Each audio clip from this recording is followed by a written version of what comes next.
Hi, it's John Cronshaw here with my author diary for the weekend in May the 31st, 2026.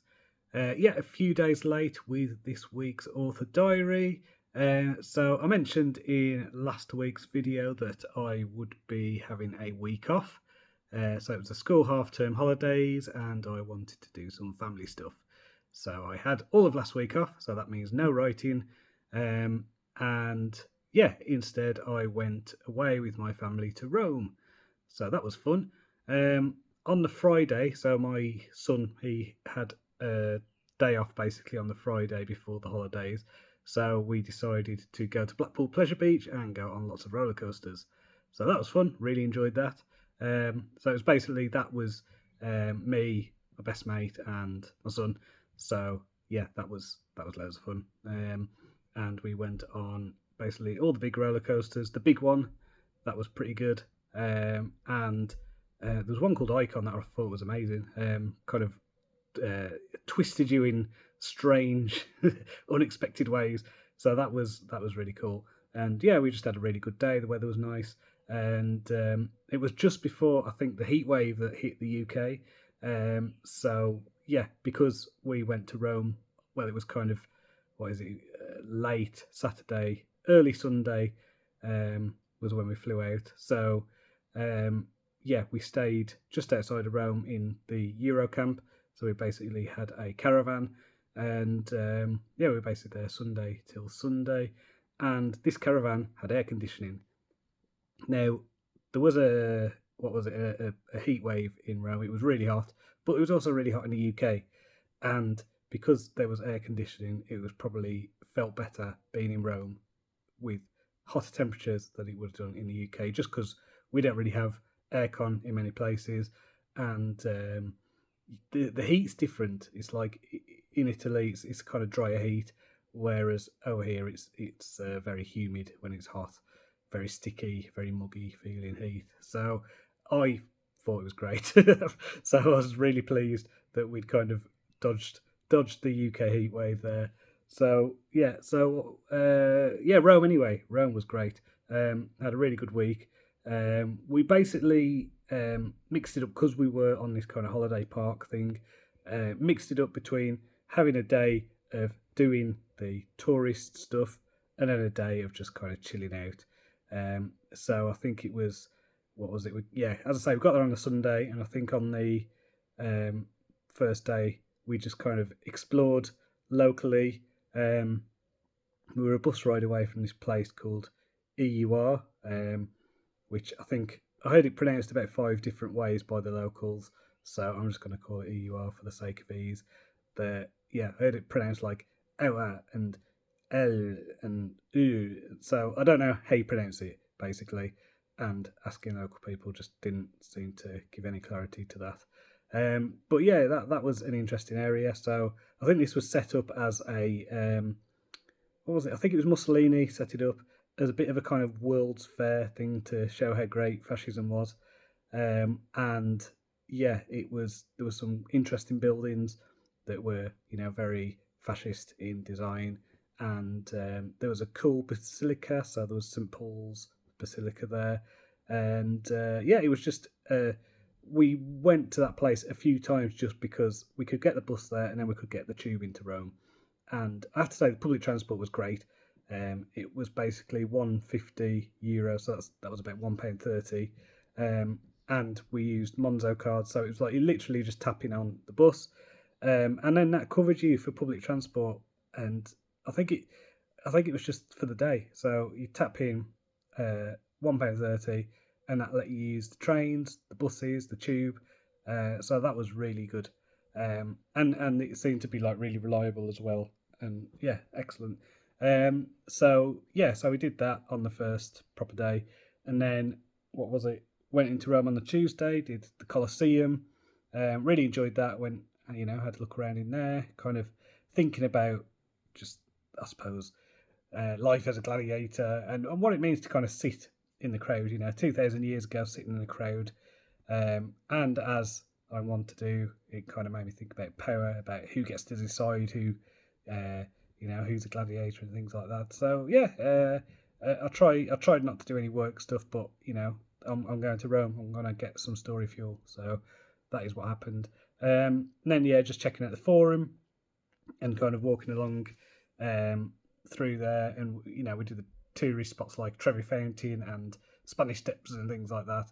And then and then we had a day off, and then that was just like chilling at the pool and kind of just doing holiday stuff. And then the next day we went to the Vatican. So this was Vatican Museum, and this was again fascinating. There was loads in this that I really enjoyed. I think the headline thing for most people is the Sistine Chapel, and I am legally blind, so it was kind of a bit lost on me, to be honest. I think all the painted stuff, anything that was like a painting or a tapestry, I couldn't really see, I couldn't make out. The light was a bit crap, and but anything that was like sculptures, 3D stuff, brilliant. So I really enjoyed the Egyptian stuff. There was an amazing statue of Anubis that 2,000 years old, and it was just tremendous. There was some what was it? Lots of Roman statuary as well that I liked. And I think my favourite thing was actually the exhibition of the Pope mobiles. So they had the basically the carriages and things like that. Old carriages made of gold, gilded, whatever you call it. And so that went right up to horse-drawn, gold and red grand carriages to basically a 4x4 with a bulletproof dome on it. So it was really interesting just to kind of think about that in terms of displays of power, what power means, and I don't know. I found it a bit weird going around there. Just the disconnect between what I see the Gospels as representing, teachings of Christ and things like that, and then what the Catholic Church is in terms of this big global organisation that holds probably billions of pounds worth of art and is in this massive space with lots of rituals and structures and power, and that is interesting to me. I thought a lot about that, and just how all those things kind of relate and coalesce, and it's very interesting. But I really enjoyed the Vatican anyway. I really just kind of enjoyed getting a feel for the space as well. I think they're fantastic buildings. Absolutely immense kind of museum. Just so much in there. I mean, there's so much in there that I missed just because of my eyesight, but there was a lot in there I enjoyed as well. And what was it? And then after the Vatican stuff, we had another day off, and then on the Saturday, so this was basically our last day there, went the other way. We went away from Rome and went to the mouth of the river Tiber to a place called Ostia Antica. So this was fantastic. So I think some people compare it to Pompeii. I think you can make that comparison in terms of them both being kind of surviving villages, towns, whatever you want to call it. Yeah, both surviving towns, and there's a lot of buildings and things like that. But I think it felt a lot more spread out than Pompeii, and it was a lot quieter. Like, not even close. It was just so much room. I felt like when I went to Pompeii that we were kind of being dragged around, and there were crowds and crowds of people, and even though the weather was bad when I went to Pompeii, whereas this was just you had time to explore and time to look around, and there was some amazing stuff there. There was bathhouses, murals. Some of the murals were fantastic. An amphitheatre that just felt so modern. Even though it was 2,000 years old, it was like this amphitheatre could have been built recently. The design was there, the fact that it's concrete and things like that. So it was just, you kind of have this thing of it was so much different. People's lives and experiences were so much different back then, but then there's just so many things that link us that are just the same. And I just find all that stuff fascinating. It was just a really big area to explore. There was an Acropolis and old theatres and and a forum there as well, and just amazing. And the museum there was great. Absolutely love the museum. So before I did journalism, before I did writing full time as an author, I spent my 20s basically. I wanted to be an academic, I wanted to be a lecturer, and I did get a PhD in the history of art and focused on sculpture. I worked at the Henry Moore Institute, which is basically what was it? I think they call it like the study for what was it? Something about the Centre for Study of Sculpture. So I've been into sculpture forever, like especially portrait stuff. Like I did my PhD on Jacob Epstein, who was probably most well known kind of Anglo American portrait sculptor of the 20th century. So I've always been interested in portraiture, and some of the portraiture in this place was amazing, really good. I think with sculpture, it's like a good portrait will it'll be an accurate depiction of a person. It will look like that person. And I think a great sculpture, you get a feel for who that person was. You get a feel for their personality. And there were so many in there where you could just see the personalities. You could see who these people were on their faces. And like the lighting was great. I could see everything, and just the way it was presented was excellent. And there was like loads of interesting stuff there, like, and all of it was kind of 3D. These kind of 3D objects. So urns and what would you call them? Sarcophagi. Yeah, I don't know. And then all the sculpture stuff, and there was lots of busts and heads, and then there were full statues. Some of them were of real people. Some of them were kind of mythical. There was this one of a bloke. I think he was meant to be kind of holding a sword, and he had his. He was basically about to be cutting the throat of a deer, but I think the sword or the dagger or whatever was missing.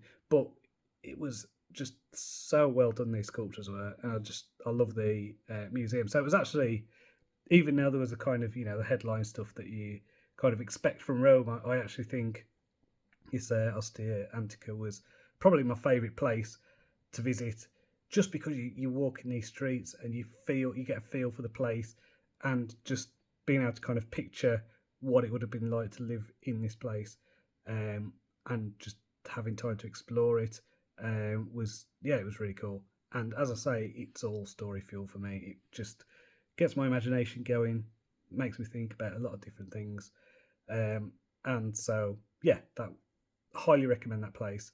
And it's cheap compared to a lot of places in central Rome. So if you go to that area, recommend going there. And then in terms of reading, because I was in Rome, I decided to read a book on the Battle of Britain by James Holland. So I've been listening to that. It's actually narrated by Al Murray, the comedian. So that's an interesting thing. But I think, I know why that'll be.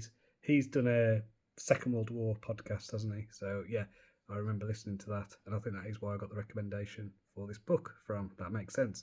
I've been enjoying that anyway. It's very detailed, and again, that is just because of my plan this next week is to really start hammering out the outline for this third RAF Dragon Corps book, which will be set during the Battle of Britain.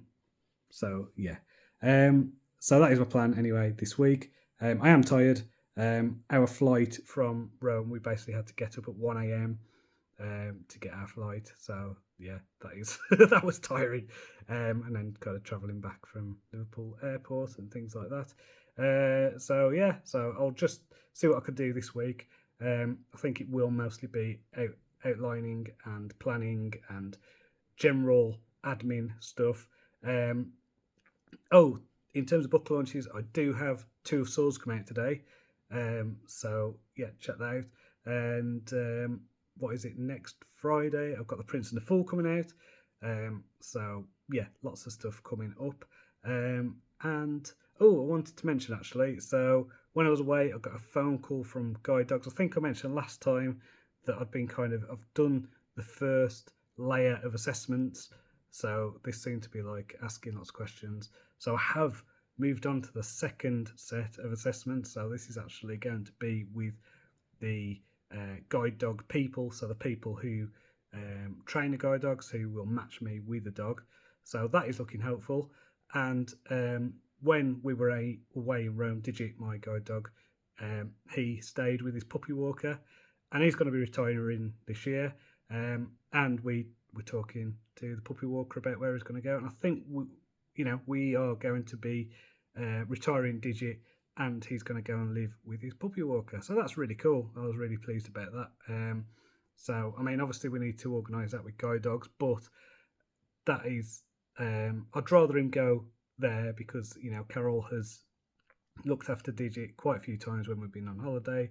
So she's got that connection with him. She brought him up basically as a puppy, and she loves him to bits. So it's great that he'll be going to live with someone we know, someone we trust, and that is just really good because I think just because of our lifestyle and things like that, like when Digit retires, we might have him for a bit as a pet, but when the new dog comes, then it would need to be rehomed. So actually having him go with someone who we know, who has already got this bond with Dig, that's amazing.